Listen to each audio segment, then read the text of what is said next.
Welcome to Stories of Slumber, a quiet place where history softens and the ancient world returns in gentle whispers. Today, let us drift into the story of Petra, the rose-red city that time forgot. There is a place where an entire civilization carved itself into mountains. Not buildings placed upon the earth, but monuments pulled from living rock, as if the stone itself had dreamed of becoming architecture. The facades glow rose-red in the morning sun, deepening to crimson at sunset. For centuries, this city commanded the ancient world's most precious trade routes. Frankincense and myrrh, silk and spices, fortunes beyond measure passed through its narrow gates. Thousands lived in its carved chambers. Water flowed through channels cut into sheer cliffs. And then, somehow, the world forgot it existed. For 600 years, one of humanity's greatest achievements vanished from memory, known only to the desert winds and the Bedouin tribes who sheltered in its tombs. How does a city that touches the sky simply disappear from human consciousness? Stand in front of the treasury, Al-Khazna. 40 meters of carved stone facade, rose pink in the dawn light. Run your hand along its surface and feel the chisel marks, thousands of them, each one permanent. The stone is porous, soft enough to carve but hard enough to endure 2,000 years of desert wind. The columns pretend to hold weight. They hold nothing. They are pure decoration, carved from solid cliff face. Why did a civilization of desert nomads decide to carve cities from stone? What made them believe they could make water flow in a landscape where water means death or life? Why did the greatest trading empire of the ancient world simply vanish? And what makes us remember? The story begins around 312 BCE. Alexander the Great had died the previous decade. His empire was fracturing. In Rome, the Republic was expanding.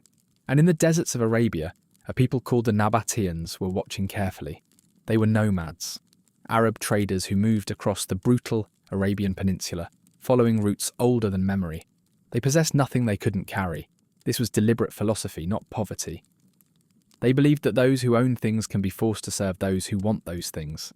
Freedom came from having nothing worth taking. The land was unforgiving. Southern Jordan receives perhaps 15 centimetres of rain per year.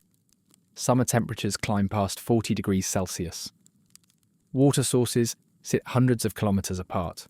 Between them, nothing but rock and sand and silence. But the Nabataeans had something the empires needed desperately: frankincense and myrrh. In the ancient world, these resins were worth more than gold. The Romans believed the gods preferred offerings of frankincense. Myrrh went into embalming, medicine, perfumes for the wealthy. The demand was insatiable. And the only way to move these treasures from Arabia to Mediterranean markets was through the desert, through Nabataean territory. The Nabataeans didn't produce frankincense. They simply knew the paths. They knew where water hid beneath sand. They protected caravans from bandits. They were gatekeepers of scarcity, and they charged accordingly. Somewhere in their wanderings, around 312 BCE, they discovered a valley called Wadi Musa, the Valley of Moses. The valley sat in a maze of sandstone mountains, accessible only through a narrow gorge called the Sick. The chasm twisted for more than a kilometre, so narrow that 2 camels could barely pass side by side. The walls rose 80 metres straight up, blocking out the sun. It was a natural fortress. But there was more. Hidden in those mountains were springs, natural water sources where there should be none. The Nabataeans understood what this meant. Here they could stop running. Here they could build something permanent. Here they could control who crossed the desert and who died trying. The decision to settle wasn't just practical, it was revolutionary. Nomads don't become city dwellers easily, but the Nabataeans had been watching the empires around them. They wanted power. They wanted to build something that would outlast memory. And power in the ancient world meant cities. So around 312 BCE, they began to carve, not buildings, the stone itself. The Nabataeans didn't build Petra. They revealed it. They looked at the rose-coloured sandstone cliffs. Layers of red, pink, cream and purple formed over millions of years, and saw facades waiting to emerge. They worked from the top down, carving upper portions first, then gradually working to ground level. No scaffolding as we understand it. Just rope and chisel, and absolute precision passed down through generations. Stone doesn't forgive. There is no adding to stone, only taking away. Every choice was permanent. But the real genius wasn't in the carving. The real genius was in the water. An engineer whose name has been lost designed a system that would have impressed Rome itself. The problem was simple to state and impossible to solve. 15 centimetres of rain per year, most arriving in violent bursts. How do you support 30,000 people with that? The answer wasn't to find more water, it was to waste none of it. To capture every drop. He carved channels directly into cliff faces, guiding runoff into cisterns. He built dams not to stop water completely, but to slow it, allowing it to sink into the earth rather than rush away in flash floods. He created ceramic pipes that could be fitted together perfectly, running for kilometres. Each pipe was about 30 centimetres long, carefully shaped so they locked together without leaking. The day his greatest dam was tested came without warning in the winter of around 280 BCE. The sky darkened, and suddenly water was everywhere. The wadi running through Petra transformed from a dry riverbed into a roaring torrent in minutes. Residents scrambled to higher ground, knowing that if the dam failed, Petra would be scoured clean. The engineer watched from the cliff above, soaking wet. The water rose behind his dam. Higher, higher. It reached the overflow channels he had designed, and then it was directed exactly where he intended, into absorption basins, into cisterns, into the earth itself. The flood that should have been catastrophic became a resource.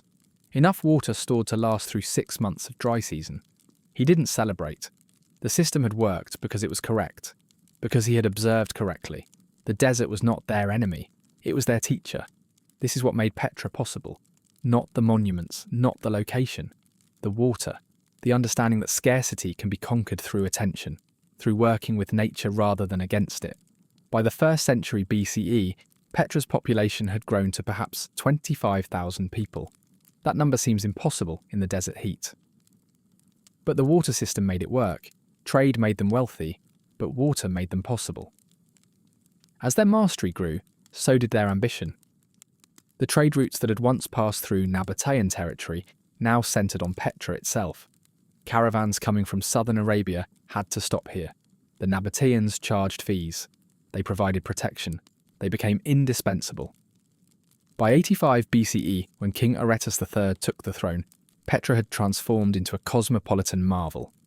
Under his 48-year reign, Nabataean control stretched from Damascus to the Red Sea. He minted coins bearing his image, a declaration of sovereignty. He adorned Petra with monuments that would outlast empires. Merchants arrived speaking Greek, Aramaic, Arabic, Latin, Egyptian. The markets sold goods from India, Arabia, Africa, the Mediterranean. Egyptian motifs appeared beside Roman columns and Greek pediments. The city became more than a trade hub. It became a statement. A declaration that desert nomads could rival the great powers in wealth, in culture, in permanence. In 62 BCE, Rome tried to conquer Petra by force. It failed spectacularly. A Roman general named Marcus Aemilius Scaurus decided Petra was vulnerable. He marched his legions across the desert and discovered the problem immediately. The sick was too narrow for assault. Attacking would mean sending soldiers single file into a killing zone where Nabataean archers held every advantage from the heights above. A siege then, the standard Roman solution. Surround the city, cut off supplies, wait for starvation and thirst to do the work. Scaurus settled in. Days passed, then weeks. The Romans began to suffer. The desert was hostile, water was scarce, supply lines stretched long, soldiers fell ill, morale dropped. Meanwhile in Petra, life continued normally. Water flowed from the hidden system. Food stores remained full. The markets stayed open. Children played in the streets. The fountains still ran, a deliberate display visible from the Roman camps outside. King Aretas III watched from the cliffs above. He was in his 60s by then, experienced. He knew what Scaurus was learning. You can't starve a city that has made water engineering into an art form. You can't assault a position that nature itself defends. He waited. Patience was something the desert taught well. After weeks of watching his men suffer while Petra remained untouched, Scaurus opened negotiations. The Nabataeans agreed to pay 300 talents of silver if he would withdraw.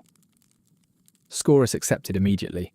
His campaign was a humiliation that would be remembered in Roman military academies as what not to do. The Nabataeans hadn't needed to fight. They simply needed to wait. Their real fortifications weren't the cliffs. They were the knowledge of water, of desert survival, of how to turn geography into an ally more powerful than any army. A merchant named Malik arrived in Petra around 1 CE with a complaint. His caravan had been delayed. The Nabataean guide assigned to him had taken 3 extra days on the route from Arabia. 3 days meant 3 days more of feeding his men and animals. 3 days of fees, 3 days of opportunity lost. It was expensive and frustrating. He stood in the administrative building near the city centre. An official listened patiently, then pulled out a map. The route Malik wanted to take, the direct route, passed through an area where water sources had recently failed. The seasonal spring that caravans relied on had dried up unexpectedly. The guide had known this.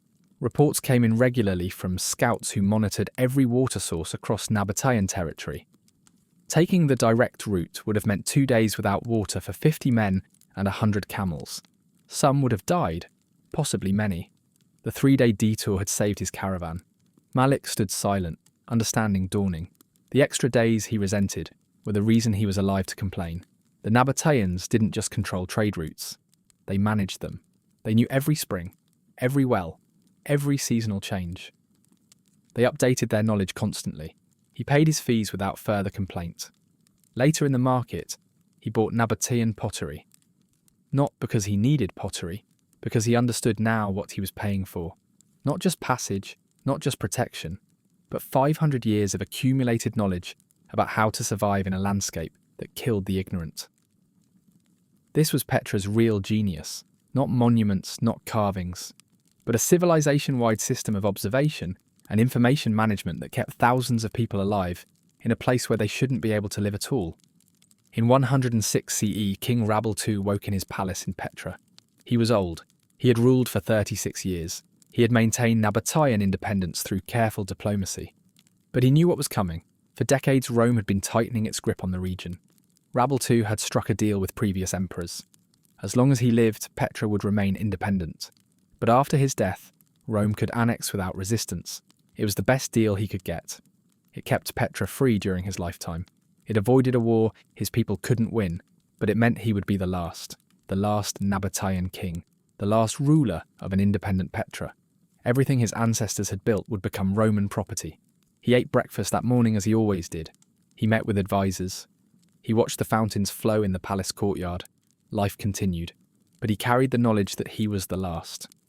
When Rabel II died, sometime in 106 CE, Roman legions marched into Petra. No siege, no battle. The Nabataean kingdom simply became the Roman province of Arabia Petraea. The transformation was quiet, administrative. This should have been survival through adaptation, but Rome looked at the Nabataean trade monopoly and saw inefficiency. Why ship goods overland through the desert when you could develop sea routes? New roads were built, new ports developed. The trade that had made Petra wealthy began flowing around it. Not all at once, gradually. The caravans still came, but fewer. The taxes still flowed, but smaller. The city that had been essential became optional. The population began to shrink. 30,000 became 20,000.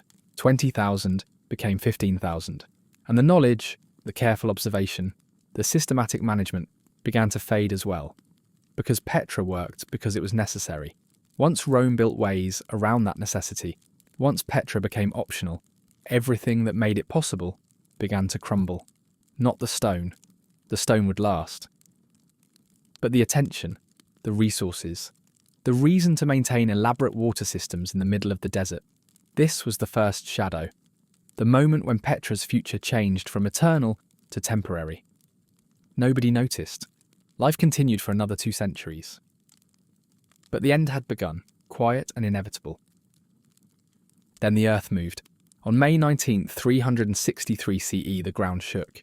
The earthquake was catastrophic, felt across the entire eastern Mediterranean. In Petra, facades that had stood for centuries began to crack. Stone that had seemed eternal proved vulnerable. Columns crashed down, shattering against the streets. And the water system, that engineering marvel that had made Petra possible for half a millennium, fractured. Channels carved into cliff faces broke apart. Ceramic pipes shattered. 500 years of careful fitting destroyed in seconds. Dams cracked. Springs became unreliable, as the earthquake shifted the underground rock layers. The people worked desperately to repair the damage, but they no longer had the wealth that Petra once commanded. They no longer had the importance that justified massive investment. They fixed what they could. But it wasn't enough. Without reliable water, Petra was impossible. The city began to empty. People left gradually. A family here, a merchant there. Each departure made the city less viable. Fewer people meant less tax revenue. Less revenue meant less maintenance. A spiral that fed itself. Then came the second earthquake in 551 CE. This time the damage was terminal. The water system essentially collapsed. Those who remained faced a simple choice: stay in a city that could no longer support life, or leave. They left. The Christian Byzantine period saw brief attempts at revival. A church was built, its floors decorated with elaborate mosaics. A bishop lived in Petra for a time, but it was a small community where a civilization had stood. The Crusaders briefly occupied Petra in the 12th century. They built small fortifications, but had no idea what Petra had been. The monuments were just strange ruins to them. By the 13th century, Petra belonged only to the Bedouin tribes who used the carved tombs as homes and animal shelters. The treasury was a place to keep goats. The water channels crumbled further. The streets buried themselves under sand. And in the wider world, Petra ceased to exist. Not as a ruin, as a memory. 600 years passed. 24 generations born and died without knowing Petra existed. The forgetting was complete. In August 1812, a young Swiss explorer named Johann Ludwig Burckhardt was travelling through Ottoman territories. He was 27 years old. He spoke fluent Arabic. He dressed as a Muslim pilgrim. And he had heard rumours from the Bedouin near Wadi Musa about ruins in the mountains. Ancient ruins. Rose-coloured cliffs carved with elaborate facades. Getting the Bedouin to take him required cleverness. Burckhardt claimed he had vowed to sacrifice a goat at the tomb of Aaron. It was a pilgrimage, he insisted. The guide agreed reluctantly, suspicious of this stranger, who looked Arab but asked questions like a European scholar. They entered through the Sikh on a morning in August. The heat was already building. Burckhardt tried to hide his excitement as the walls rose around him, the passage narrowing until the sky was just a ribbon overhead. The path twisted. Light and shadow alternated. And then the canyon turned one final time, and the treasury emerged from shadow into sunlight. Burckhardt's breath caught. He couldn't help it. The guide watched his reaction with knowing eyes. The explorer forced himself to remain calm, to act as though 40-metre carved mountain facades were perfectly normal. How old were these ruins? Did anyone know who built them? The guide shrugged. They had always been there, he said. Since the time of the jinn, spirits built them. No human could carve stone like this. Burckhardt nodded and kept walking, though his mind was racing. This was it. This was Petra, the lost city he had read about in fragmentary, ancient accounts. Not a legend. Not a myth. Real. Standing here, forgotten by civilization, but never truly lost because the stone remembered. He couldn't stay long. His cover as a pilgrim didn't allow for extensive exploration. He made his sacrifice at the supposed tomb of Aaron. He took notes when the guide wasn't watching. And then he left, already planning how he would describe this place to the world. When his account was published in 1828, 6 years after his death from dysentery, in Cairo at age 33, the European world reacted with astonishment. A lost city, a carved city, a rose-red city hidden in the desert. It seemed impossible. Artists rushed to see it. David Roberts's lithographs of the treasury became famous across Europe. Archaeologists came to catalogue and excavate. The poet John William Bergen called it a rose-red city half as old as time, a line that defined how the West saw Petra. Modern archaeology has revealed new wonders every decade. Scholars estimate that only 15% of Petra has been properly explored. 85% remains underground, waiting. There is a moment at Petra just before sunset when the stone seems to catch fire. The rose-red sandstone deepens to crimson, then purple, then almost black. Shadows fill the carved facades. And for a moment, you can almost imagine what it was like when 30,000 people lived here.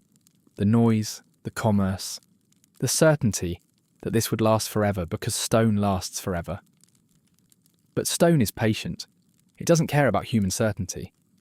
So what happened to Petra? Why did it rise? Why did it fall? The rise came from necessity. The Nabataeans made themselves indispensable through knowledge and infrastructure.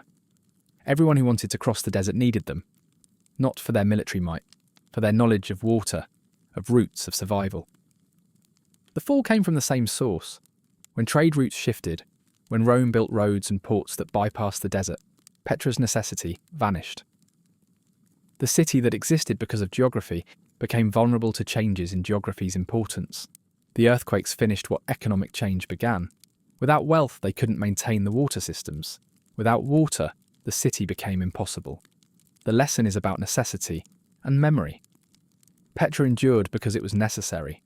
It vanished when it became optional. And it was forgotten because memory requires attention. Monuments without people are just stone. Systems without maintainers are just ruins waiting to happen. Cities without purpose are just expensive real estate in inconvenient locations. But here's the haunting truth. Petra was forgotten for 600 years. 6 centuries. Entire civilizations rose and fell in that time. And yet when Burckhardt walked through the Essek in 1812, everything was still there, damaged, weathered, but present. The stone had remembered what humans forgot. We are connected to this story. We build infrastructure that seems permanent until it isn't. We create systems that seem essential until alternatives emerge. We assume our monuments will last because stone lasts. But stone without attention is just geology. Cities without people are just expensive ruins. And forgetting is always possible, even for the greatest achievements. How many other cities wait under sand or jungle or ocean? How many civilizations carved their greatness in stone and then vanished so completely we don't know we've forgotten them? What will archaeologists make of our ruins in 1,000 years? The wind moves through the sick now, as it has for thousands of years. It makes a sound like breathing, or like whispers. The treasury stands at the end of the canyon, rose red in the afternoon light. The carved facades line the cliffs. The monastery sits alone on its mountain. The ancient water channels map a system that once made the impossible routine. Petra endures. Not alive, but not entirely dead either. Somewhere between memory and matter. A reminder that civilizations rise and fall, that what we carve in stone has a chance, just a chance, of outlasting the forgetting. And perhaps that's enough. Perhaps that's all permanence ever was. Not lasting forever, but lasting long enough to be found again. Long enough for the stone to remember what the humans forgot. Long enough for a young explorer to walk through a canyon and glimpse eternity, carved in rose-red rock, half as old as time. Thank you for wandering through time with me tonight. If these whispers from the past brought you peace, consider leaving a like. It helps other seekers of slumber find their way here. Subscribe to join us again, where history softens and the weight of the day finally lifts. Until next time, sleep well.